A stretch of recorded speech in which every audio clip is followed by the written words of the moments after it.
what we've done is built a system that is predicated on monopoly control of pricing, such that it intentionally bankrupts anybody that doesn't buy these insurance products, and then you force everybody to do it. And when the insurance industry ran out of ways to make this scam work, because younger people simply said, you know what, the odds of me getting seriously ill where I'm going to need this is 0.1%. I'll roll the dice because the cost is too high. Well, the government comes. What the president needed was, instead of having somebody with to make his system work, God bless the people with pre-existing conditions, but to make his system work, he needs 22-year-old Sally Smith that says, hey, I'm healthy as a horse, and I'm not going to need health care for, I don't know, unless I have a car wreck, and I'm willing to pay $85 each and every month to help out my president. Is that going to happen? No, and the reason is that even if you have a car wreck, your car insurance has PIP protection in it in most states, which is injury protections for exactly that reason, is you might have a injury as a result of a car wreck. So what you're basically doing is the insurance companies, along with the rest of the medical industry, has run this extraction scam, which is essentially an extortion racket. It's legal, but it's an extortion racket for the last 20 or 30 years. And as they've done so, they've ratcheted up ever higher the amount of GDP that they take in as a percentage. As they did that, younger people have said, I'm not going to participate in paying into this in advance because financially it doesn't make any sense. Okay, the actuarial risk of me needing this doesn't justify the cost. Now Obamacare comes along and says, I'm going to shove a gun up your butt and make you buy it under pain of a fine because it's the only way to continue the scam. All right, so Obamacare is not about covering people. It's about force. It is about forcing people to make uneconomic decisions because the cartels in the medical industry have run out of the ability to do so by any means other than force. So what you've got now is a system that rolls out that doesn't work. All right.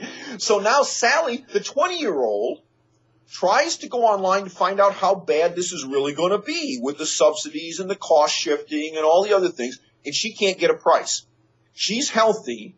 She has no reason on God's green earth to come back. So this makes the problem 100 times worse because the only person who's going to sit there in front of the computer and hammer on that enter key and that mouse click to try to get through is the guy that has AIDS because he desperately needs health care. The person who doesn't need health care, they'll try once, maybe twice. After that, they're going to say, you know what, bite me, and they walk away. Now you've got a huge problem because the only people that enroll are the people that are going to crash the system if everyone else doesn't show up. So my guess is that of the people who have enrolled, the vast majority of them are those that are very heavy users. Now, let me add to that a little bit. One of the things that I found out about just shortly before the site launched, because we had the so-called navigators coming around in our area talking to us about how wonderful this plan was and we were all going to benefit, this and that and everything. Well, a friend of mine went to one of their meetings and found out that there's only one company in our county that's going to sell these policies.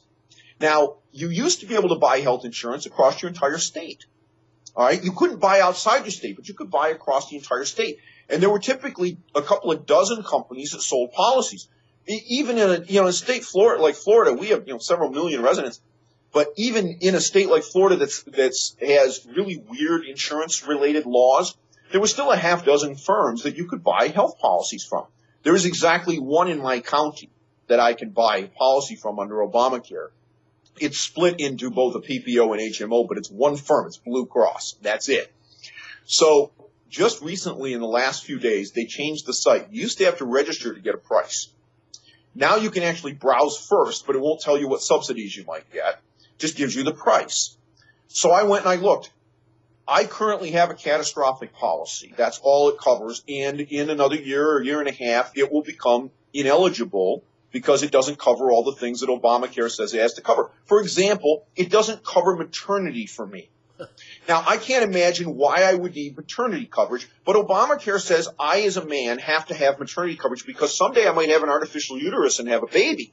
So this coverage has to be included in the policy. Well, in my catastrophic policy, maternity is not covered. Of course, as a man, I would never have a need for maternity coverage in the first place.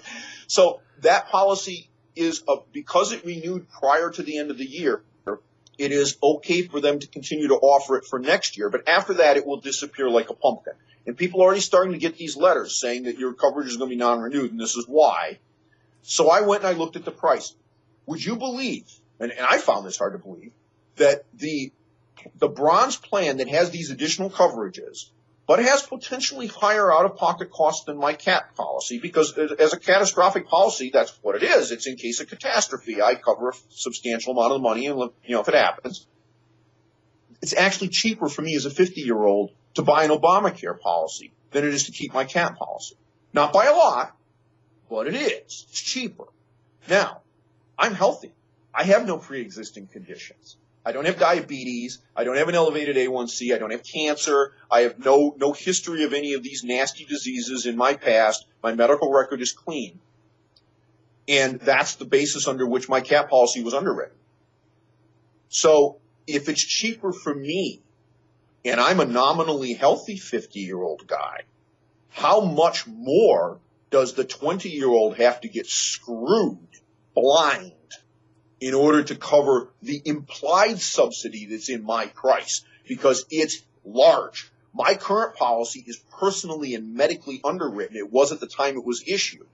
So I'm in the low-risk part of the curve, although based on age I'm not, of course, because I'm older now than I was when I got it.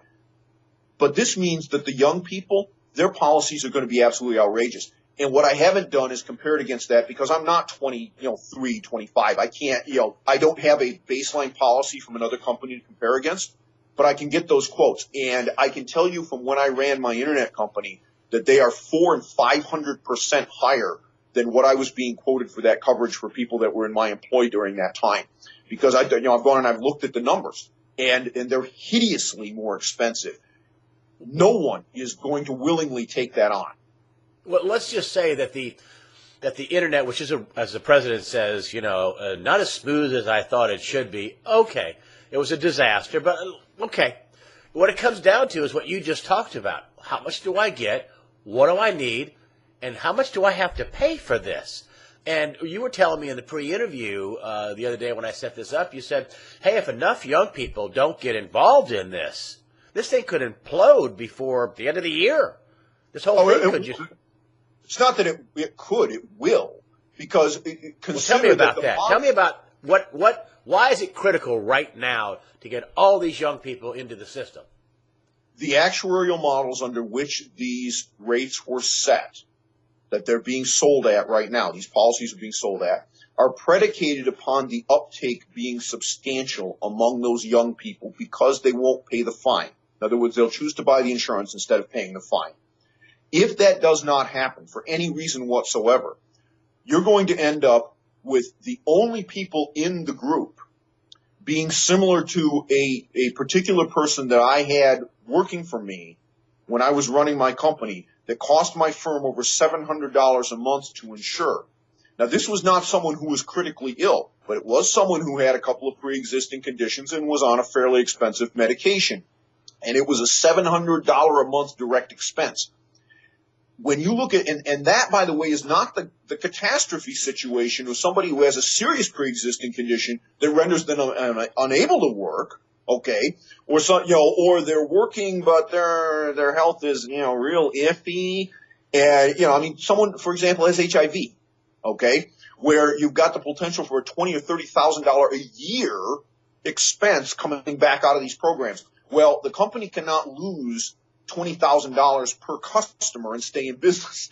So what's going to happen is people are going to come into these exchanges with these pre-existing conditions. And if the young people do not show up, your first year coverage may cost you $400 or $500 a month, say, for example, for a relatively, and by the way, if you're a smoker, it's twice as bad, okay, because they can double the rates for smokers. So wait a minute, let me just get this point clarified, Karl.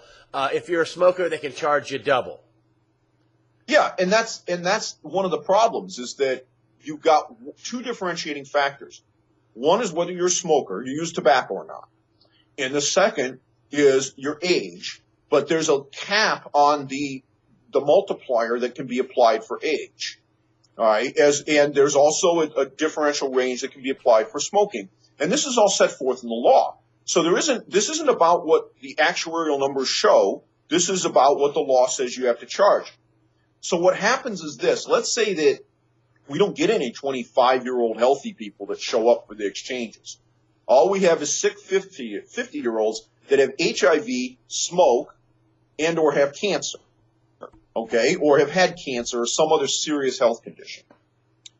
Now, the next year, when these policies renew, the rates will double or more across the board, because otherwise the company's going to go bankrupt. It is going to pay out more than it takes in premiums, and they will go bankrupt. Now, think about this if you're a 20-year-old.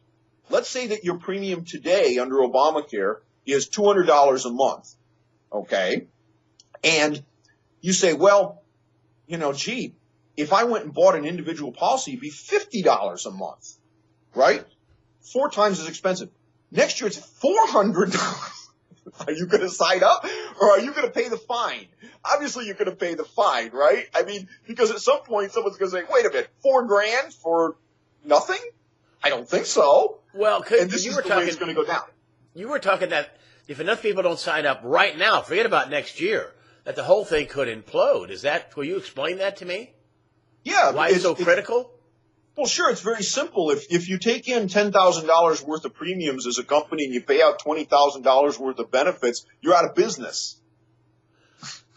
And so these payers, if they don't sign up in great numbers and early and often, you're saying you're not going to have to wait till next year. A lot of these plans will just go under. The whole system will go under. Whole system will blow up. And then the final death throes of this will be that the companies will do everything in their power to prevent actually having to pay claims. So they will delay. If you go into the hospital and you get a cancer diagnosis, they'll say, well, we'll start your radiation treatment in 6 months. Well, you'll be dead in 6 months. All right. So, I mean, they will do everything in their power to avoid bankruptcy, obviously. But what's going to happen is you're not going to get what you bought, because you can't squeeze blood out of a stone. It's not possible to take that kind of red ink and put it on a balance sheet and stay in business. It won't happen. So this is the issue that you have, is that what Congress calculated rather coldly is that they could shove a gun up young people's backs and make them fork up the money.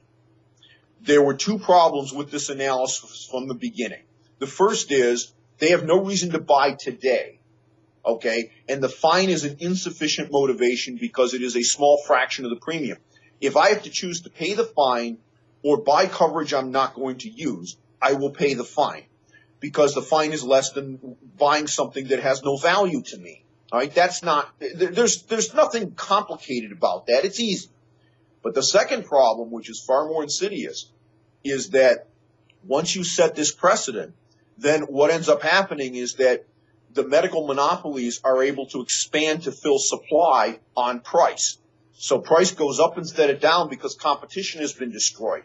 I no longer have 6 companies that could be potentially hammering the hospitals in my county to lower prices. I have 1 company that may very well conspire with the hospitals to raise prices, because now I have a vertical integration across the entire, panoply of healthcare.